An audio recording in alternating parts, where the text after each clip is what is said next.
एक आम आदमी हूँ, ऐलान करता हूँ कि मैं इमरान खान की हमायत में जेल भरो तहरीक का ऐलान करता हूँ। इमरान खान को वापस लाना होगा, अगर उनको वापस न लाए तो जेलें भर देंगे।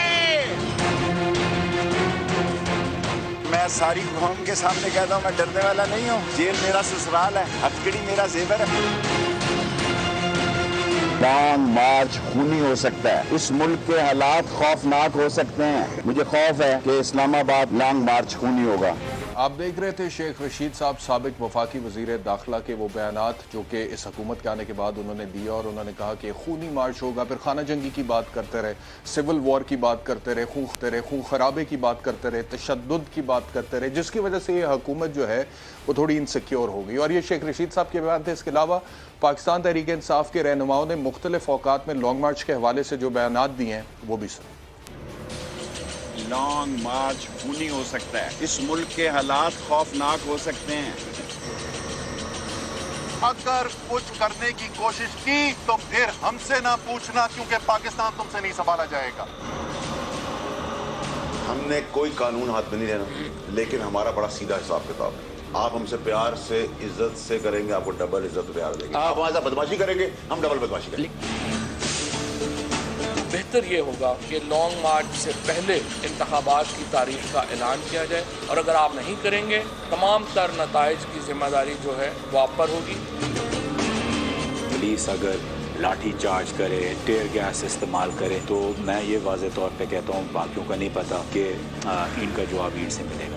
अगर वो गैर कानूनी अटैक या जुल्म हम पे करें, हम वापस उन पे करेंगे। तो एक तो ये वो बयानात हैं जिसकी बुनियाद पर हुकूमत थोड़ी सी अप्रीहेंसिव थी कि लॉन्ग मार्च अगर वाकई खूनी हो जाता है तो क्या मुल्क इसका मुतहम्मिल हो सकता है। क्या पाकिस्तान अगर खुदा न खास्ता खाना जंगी की तरफ चला जाता है तो क्या मुल्क इसका मुतहम्मिल हो सकता है। अगर सड़कों पर खून खराबा होता है, तशद्दुद होता है, एनार्की होती है, लॉलेसनेस होती है, लाकानूनियत होती है, लॉ एंड ऑर्डर सिचुएशन हो जाती है, तो खुदा न खास्ता मुल्क इसका मुतहम्मिल हो सकता है। ठीक है, सियासतदान बहुत सारी बातें कह जाते हैं सियासी जलसों में, but this time things were a little serious, और जो मौजूदा हुकूमत है उसने इसको सीरियसली लिया।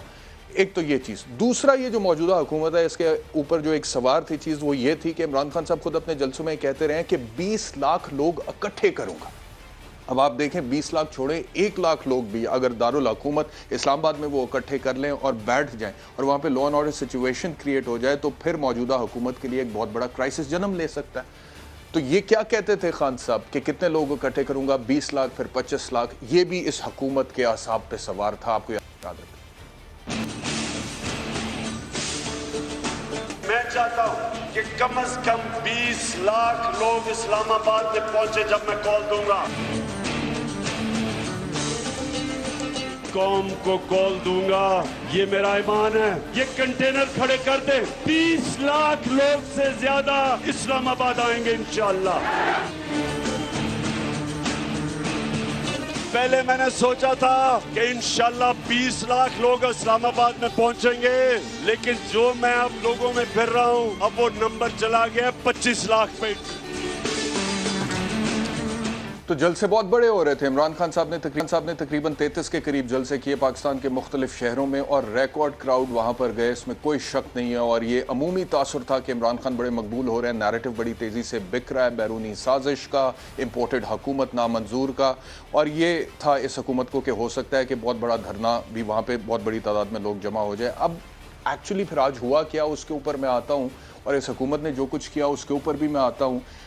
लेकिन जिस तादाद में एक तवक्को थी कि इमरान खान साहब के साथ लोग निकलेंगे या मुख्तलिफ शहरों से निकलेंगे, या पाकिस्तान तहरीक इंसाफ की ये हिकमत अमली होगी कि मुख्तलिफ लीडरान जिनका मुख्तलिफ शहरों से ताल्लुक़ है वो अपने अपने शहर से रैली लेकर निकलेंगे, वो हो नहीं सका समहाउ। क्यों नहीं हो सका? क्योंकि शायद एक दिन पहले पंजाब पुलिस का जो क्रैकडाउन हुआ था, जिसके हवाले से राना सनाउल्लाह साहब ने खुद ये कहा है कि हमने 4,414 ऑपरेशन टोटल छापे मारे हैं, गिरफ्तारियां 1700 के करीब है। बयान हल्फी के बाद 250 लोगों को हमने रिहा कर दिया, बाकी 16 MPO के तहत नजरबंद है अभी तक।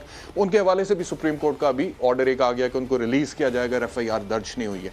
बहरहाल ये जो कुछ भी सिचुएशन थी, इसको मद्देनजर रखते हुए जो मामलात थे वो किसी और तरफ ही जा रहे थे। तो لیکن پھر آج دیکھنے میں کچھ اور ہے. فواد چوہی صاحب کا ایک آپ کو سب سے پہلے ویڈیو دکھاتا ہوں. وہ جیلم سے نکلے اور کہتے ہیں میرے پیچھے دنیا دیکھے تو دنیا کچھ چند لوگ ہیں جو دکھا رہے ہیں.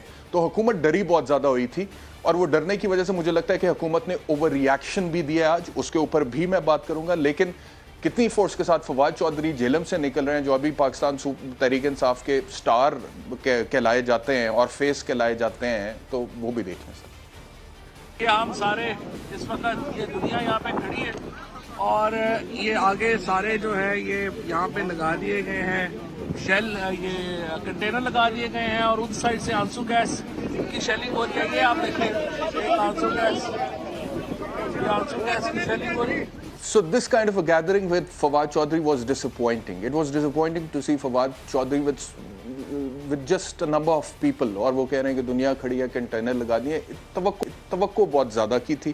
بہرحال پھر اس حکومت نے بھی فیصلہ کر لیا کہ جی ہم نے کوئی مذاکرات, کوئی مصالحت نہیں ہوگی, ہم تو ہینڈز آن لیں گے اس لانگ مارچ. یہ فاشسٹ عمرانی جتھا ایک بار پھر اسلام آباد پر اور آئینی حکومت پر حملہ آور ہوگا. فاشسٹ عمرانی جتھے کے ساتھ کوئی مصالحت نہیں ہوگی. پارلیمنٹ پر لعنت بھیجنے والوں سے مصالحت نہیں ہوگی. صحافیوں پر گولیاں چلا کر ٹھٹھا اڑانے والوں سے مصالحت نہیں ہوگی. پھر اس حکومت نے ریاستی مشینری کا بہت بڑے پیمانے پہ استعمال کیا ہے اور جس طرح سے 22,000 پولیس اہلکاروں کو ڈپیوٹ کیا اس لانگ مارچ کو روکنے کے لیے, پاکستان تحریک انصاف کے کارکنان اور لیڈران کو اپنے گھروں سے نکلنے سے روکنے کے لیے. اس کے بعد رانا ثناء اللہ صاحب نے آج میڈیا ٹاک میں کہا کہ مجھے شرمندگی ہے کہ ہم نے تو اتنے بڑے اقدام اٹھائے تھے لیکن یہ تو چند ہزار لوگ آ رہے ہیں. کیا کہا رانا ثناء اللہ؟ جو لوگ اب وہاں سے چلے ہیں ان کے ساتھ, ان کی تعداد جو ہے وہ 5 سے 6 ہزار ہے. اگر آپ 20 لاکھ کا جو ٹارگٹ تھا آپ کا, اس کو 50% ہی پورا کر لیتے, اس کو 25% ہی پورا کر لیتے, تو یہاں سے یہ 5-7 ہزار آدمی لے کے تم چلے ہو. اور مجھے تو اپنے اوپر بھی یہ افسوس ہو رہا ہے کہ ہم نے بھی شاید جو ہے اس کے جھوٹ کے اوپر جو ہے وہ تھوڑا بہت یقین کیا اور اس کے مطابق ہم نے انتظامات کیے کہ ہم نے جو ہے وہ میٹرو بند کیا, ہم نے جو ہے وہ بچوں کے امتحان جو ہے وہ ملتوی ہوئے, لوگوں کو اپنے آنے جانے کے سفر میں جو ہے وہ مشکلات درپیش ہوئی.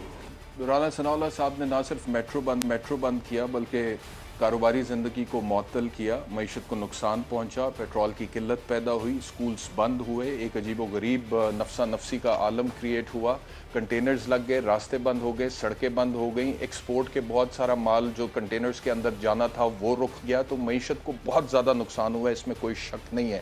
تو رانا ثناء اللہ صاحب اب یہ کہہ رہے ہیں کہ مجھے افسوس ہے کہ میں نے زیادہ وہ اس کے اوپر کر لیا. اچھا, مجھے بتایا جا رہا ہے کہ ڈاکٹر یاسمین راشد صاحبہ میرے ساتھ ہیں. ڈاکٹر یاسمین راشد صاحبہ, بیفور آئی صرف یہ ایک شارٹ دکھا دوں کہ آج پولیس کی جو کریک ڈاؤن ہوا ہے آپ لوگوں پر, آپ کی گاڑی بھی روکی گئی ہے, یہ دکھا دوں, اس کے بعد میں پہلا سوال آپ سے پوچھتا ہوں.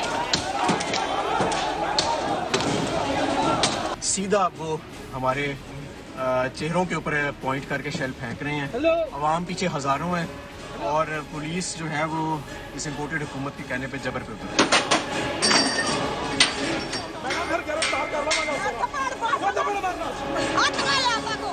پولیس گردی کے اور کوئی کام نہیں ہو رہا, اور اگر اس کو جمہوریت کہتے ہیں تو بہت ہی افسوس کی بات ہے. اسلام آباد کی طرف روانہ ہے, راستے میں رکاوٹیں ہیں, پولیس جو ہے وہ ساری رات لوگوں کو ہراساں کیا ہے. میرے گھر میں بھی حملہ ہوا, میرے بھائی کے, بہن کے.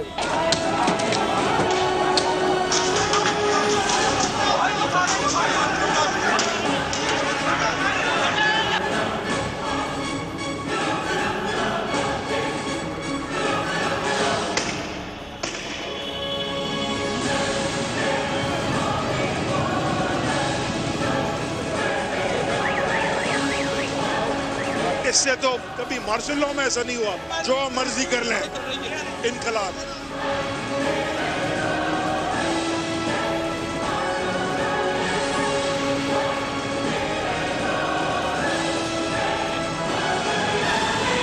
پاکستانیوں باہر نکل آؤ, شیلنگ ہو رہی ہے ڈی چوک پہ. سب سے پہلے ہم